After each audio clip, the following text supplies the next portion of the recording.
Ultimately, we're all dead men. Sadly, we cannot choose how, but we can decide how we meet that end, in order that we are remembered as men. What does it mean to be a man? I don't know what to do. You can act like a man! What's the matter with you?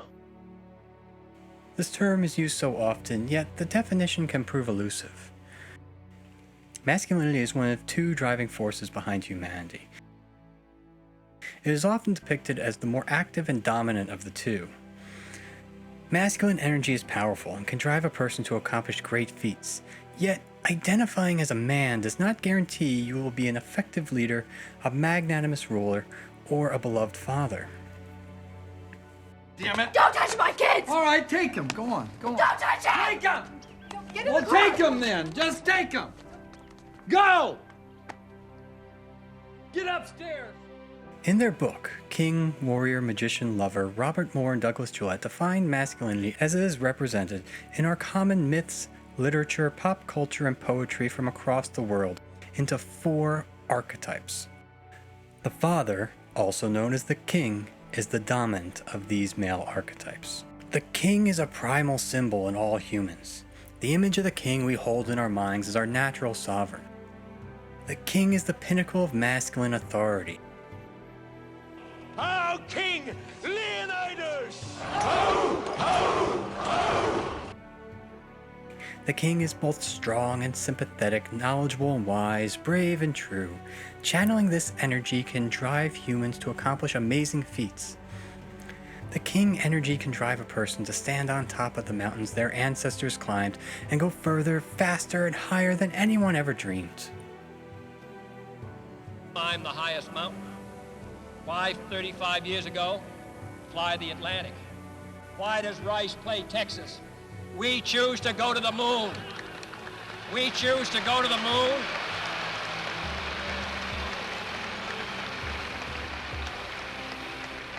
We choose to go to the moon in this decade and do the other things, not because they are easy, but because they are hard.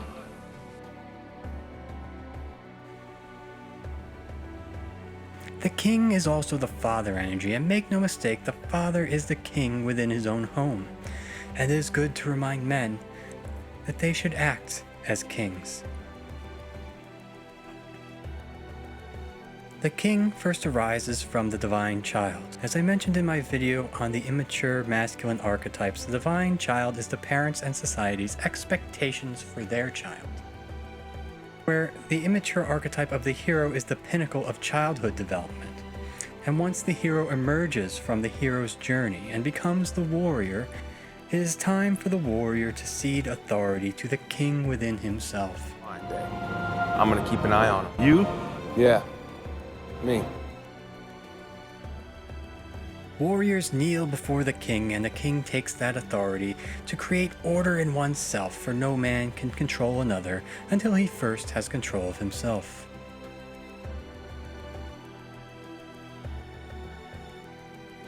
The king has 2 roles: creating order and providing fertility and blessing. These 2 roles prescribed to the king display the duality that must live within a fully centered and mature masculine authority figure. All humans naturally seek shelter from the chaotic world. Whatever comes out of these gates, we've got a better chance of survival if we work together. Do you understand? If we stay together, we survive. We look for leadership that promises that order, and we bestow our trust on those to take on that responsibility. Humans trade their autonomy to a central leader on the condition of them being right and true. The king is the leader that leads by example. The king embodies the rules he imposes on others and internalizes them.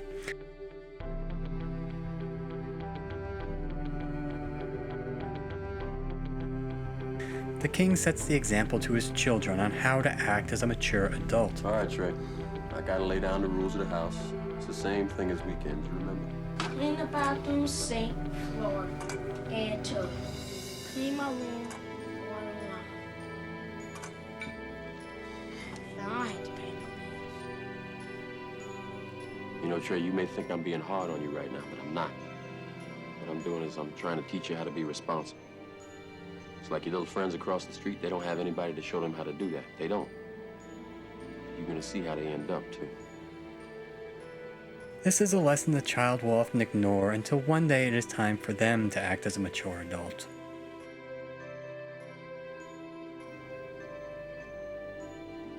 I'm glad you're here, Trey. You're a prince, you know that? You're the prince, I'm the king.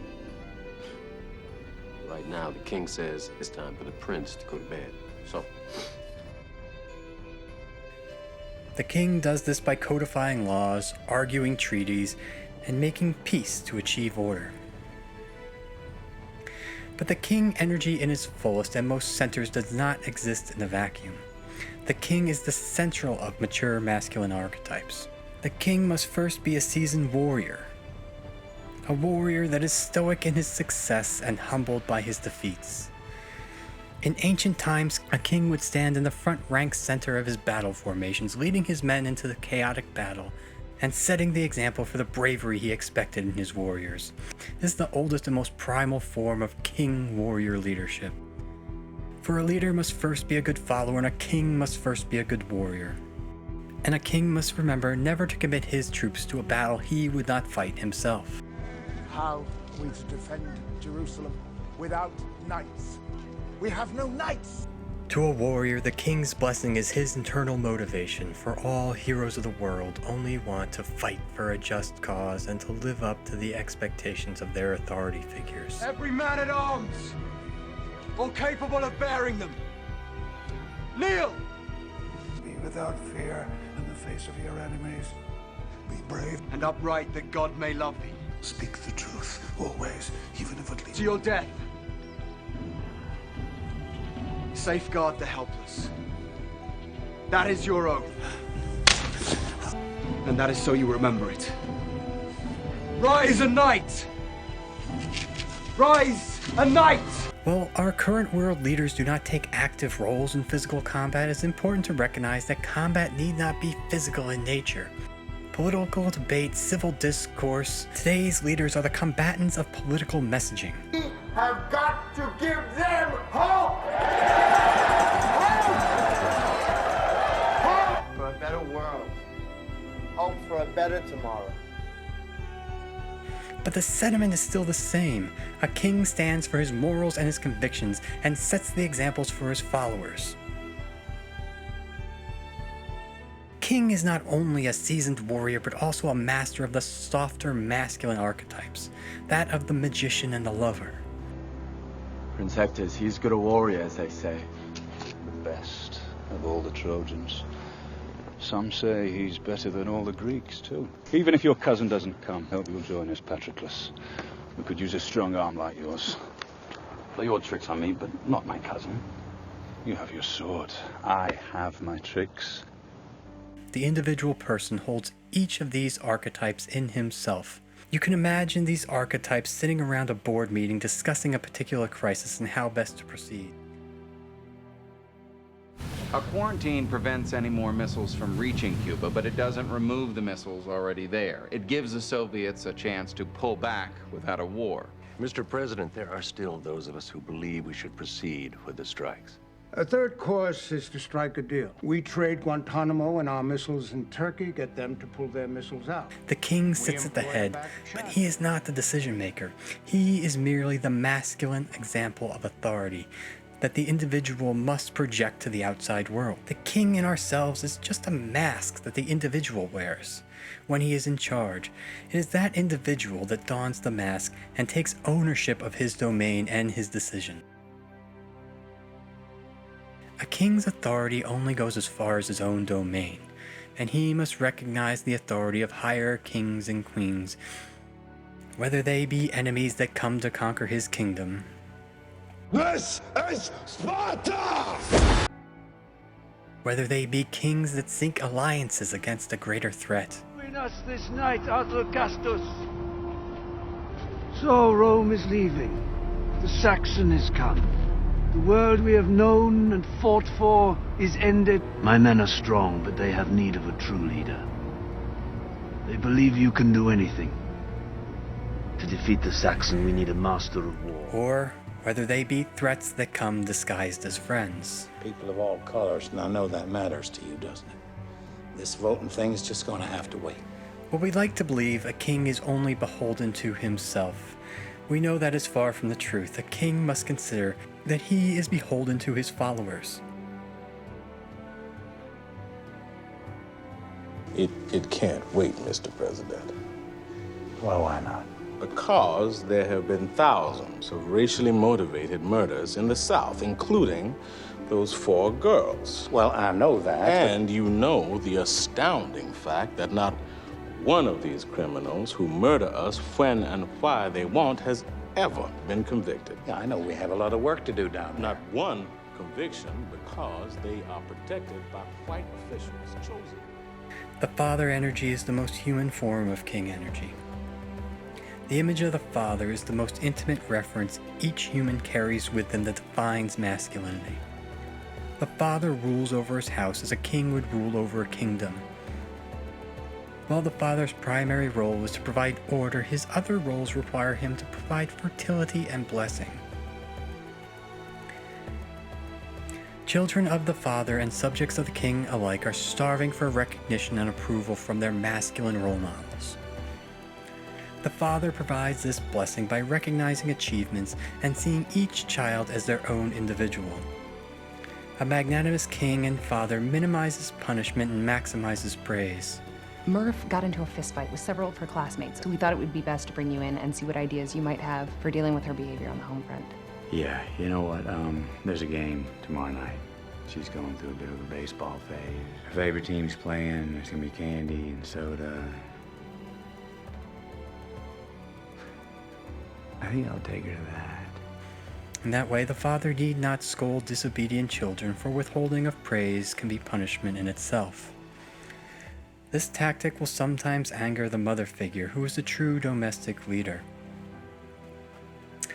For even kings must acknowledge that they are subservient to their queens. That's all I know. I don't want you to do it. That's all I know. Adrian. You know, I never asked you to stop being a woman, you know? Please, I'm asking you, please, don't ask me to stop being a man. We'll make out some other kind of way, you know? There's one thing I want you to do for me. What? Come here. What? Win. The masculine energy is important to a well-balanced house. It is the responsibility of the father to provide a positive male example for their children. As the child grows, it is important for the masculine energy to recognize the need for growth and exploration away from the family. In domestic settings, the feminine energy can often be more concerned with protecting the young and caring for the status quo of the house, where the father energy is less adverse to risk and will often encourage risk-taking and adventure-seeking in youth. With her scholarships, and then if we refinance the house, When the male energy is not present in a house because of an absent or weak father, the mother can take on the roles of the masculine father figure. Since these are just archetypes, they are just masks that individuals wear. Don't you ever talk to your goddamn mother like that! Males, females, non-binary people both have access to both male and feminine traits and archetypes.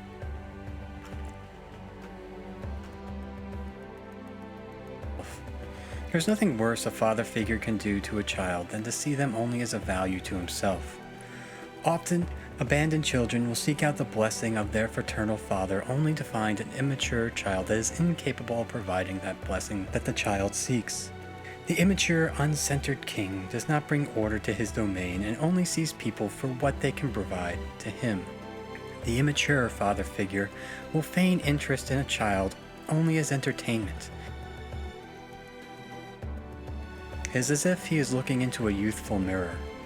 The immature father will attempt to talk to the child about his own interests and not take an active role in what interests the child. Recognizing the absence of the father figure in a child's life, a mature masculine man will act as a father to the lost men of the world, providing them with the masculine blessing they seek and showing that one needs not be a child's physical parent to be their image of mature masculinity. He may have been your father, boy, but he wasn't your daddy. I'm sorry I didn't do none of it right. I'm damn lucky you, my boy. Being immature and uncentered leads a king down a dark path to the Shadow King. As great as humans can be, everyone casts a shadow. The shadow consists of two poles, an active one, known as the tyrant, and a passive one, known as the weakling.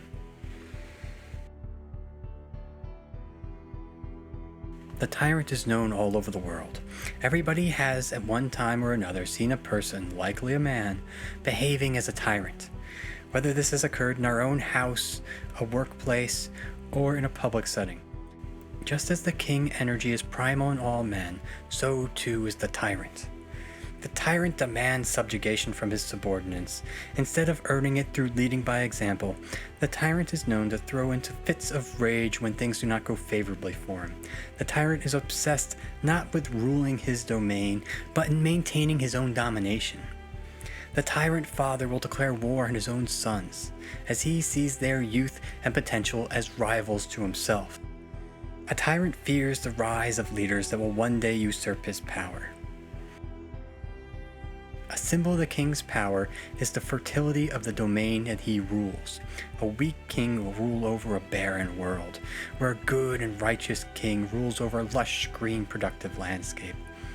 A mature king takes ownership of his domain and views it as an extension of himself.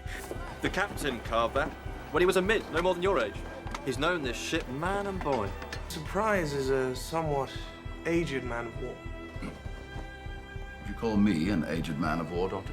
She's not old. She's in her prime.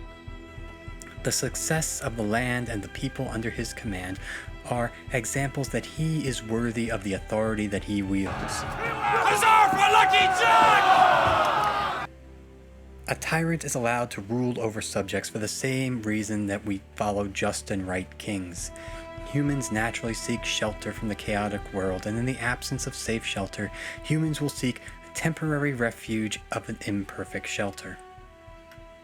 In the absence of genuine leadership, they'll listen to anyone who steps up to the microphone. They want leadership. They're so thirsty for it, they'll crawl through the desert toward a mirage, and when they discover there's no water, they'll drink the sand. Lewis, we have had presidents who were beloved, who couldn't find a coherent sentence with two hands and a flashlight. People don't drink the sand because they're thirsty. They drink the sand because they don't know the difference. It is good to remember that the tyrant only exists as a false front to hide the weakling beneath. The weakling is the passive pull of the Shadow King. The weakling is scared to make decisions, fears anything new. Secretly, this man believes that he is not worthy of the authority that he wields. The weakling father will neglect his duties to provide for his family and starve them not only of resources but also of his affection and blessing. Do not, my friends, become addicted to water. It will take hold of you, and you will resent its absence. A true, centered, mature man needs to be aware of his shadow.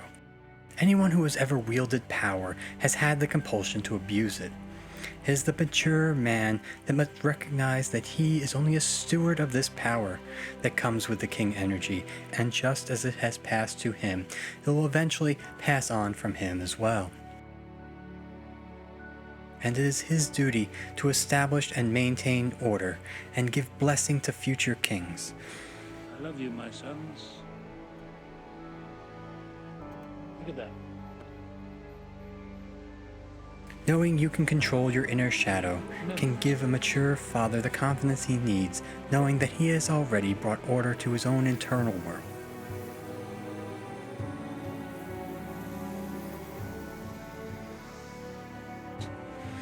Being graced with the king energy is the closest a mortal man will ever come to godhood. Many polytheistic religions the world over have a central masculine leader such as the All-Father. Even the monotheistic God of the Jewish, Christian, and Muslim religion is often depicted as male. Thy father, the God of Abraham, the God of Isaac, and the God of Jacob.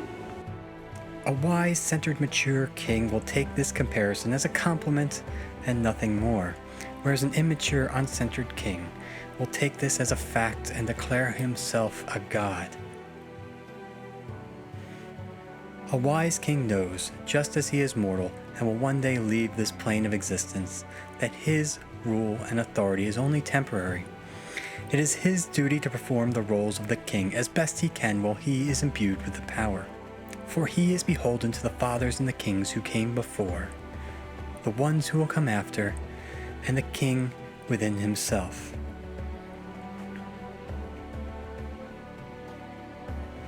The mature, centered father archetype is kind and magnanimous, giving blessing and encouragement to those that need direction, even if undeserving.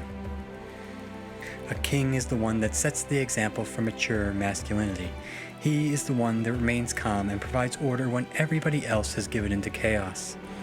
He is the boss that rolls up his sleeves and works alongside his workers, the father that cheers the loudest at sporting events, and the father that decorates his domain with tokens from his family.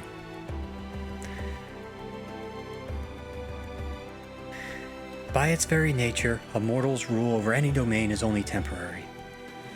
Live long enough, and eventually any man can fail to live up to society's expectations and ideal of masculinity. But the examples you set for the next generation, You're just a memory. can live on Your memory. well past your mortal life.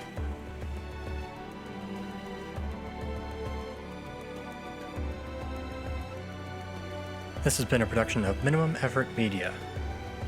There are video essays on this channel on the first of every month. If you enjoyed this content, please consider liking, commenting, or subscribing. Also, perhaps share it with somebody who might enjoy the content as well. I would appreciate it. Thank you for watching.